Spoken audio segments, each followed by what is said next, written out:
রাতে রাতে বন্ধুরা আজকে পালক পনির বানাবো। আশা করি সবাই ভালো লাগলো। পালকটা একটু হালকা সিদ্ধ করে নিব তেল দিয়ে। পনিরগুলো ছোটো ছোটো করে কেটে নিয়েছি, সিদ্ধ করা হয়ে গেছে। ভালো করে সেঁকে নিব। অল্প হালকা জল বেরিয়ে গেছে। পনিরটা ছোটো ছোটো করে কেটে নিয়েছি। এখন গ্রাইন্ডারে পিষে নিব। ভালো করে পিষে নিব এখন গ্রাইন্ডারে। পালকটা পনিরটা আগে ভেজে নিব, লাল লাল করে ভেজে নিব নুন আর হলুদ দিয়ে।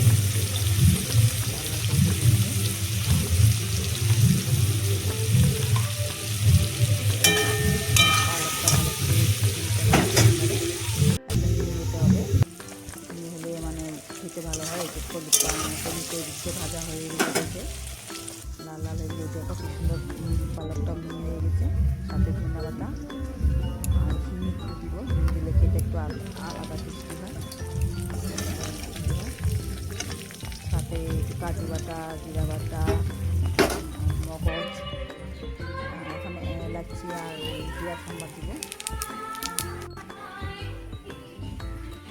সাথে মগজ, কাজু, জিরা বাটা, আদা বাটাটা আগে ভালো করে নাড়াচাড়া করে মশলাটা করে ভেজে নিব। নুন আর হলুদ দিব পরিমাণ মতন।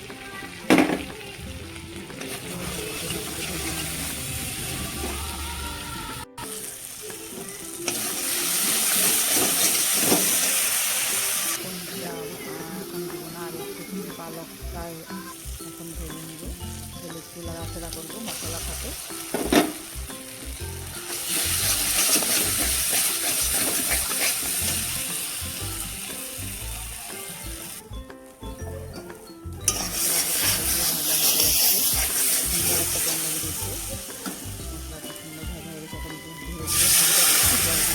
পরিমাণ একটু দিব। পালক পনির একটু দুধ দিয়ে বানালে একটু খাইতে একটা অশান্তি হয়। আর একটু হিং দিব, বেশি দিব না, অল্প একটু হিং দিব। হিং দিলে হিংয়ের টেস্টটা একটু আলাদা হয়ে যায়। পালক পনির একটু হিং দিতে হয়।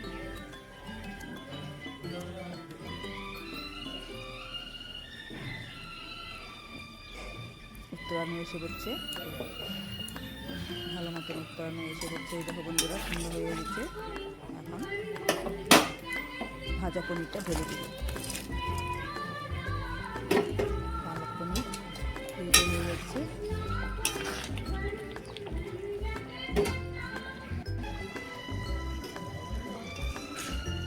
পালক পনির বানিয়ে খাবে, কিন্তু অসাধারণ টেস্টি হয়। বানিয়ে খাবে। আমাকে লাইক দিবে আর কমেন্ট দিও আর কেমন লেগেছে।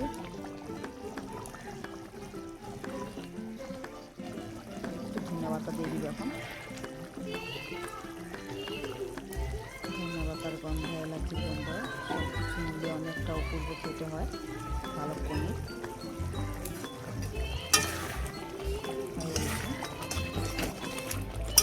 ঘন ঘন গাঢ় গাঢ় রাখবো, বেশি যাবে না।